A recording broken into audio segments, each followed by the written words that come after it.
Let's talk about acceptance tests. Acceptance tests are the tests that a Scrum team runs at the end of the development of every single product backlog item. I'm emphasizing at the end of the development of every single product backlog item, not the end of the sprint, because you want to continuously deliver valuable features as you go through the sprint. And as part of delivery, tests are mandatory. Now, acceptance tests are created based on the acceptance criteria for that particular product backlog item. If you don't know what acceptance criteria are, there's a dedicated article and video as part of our Agile dictionary.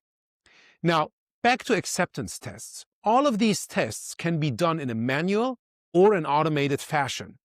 Obviously, if you want to go fast and you want to keep quality high, which is a great aspiration for most teams, it is worth investing in test automation, which allows you to run those acceptance tests not only when you build this particular feature, but also run that test in the future when you're building new stuff, which then becomes a regression test for that particular feature you had built in the past.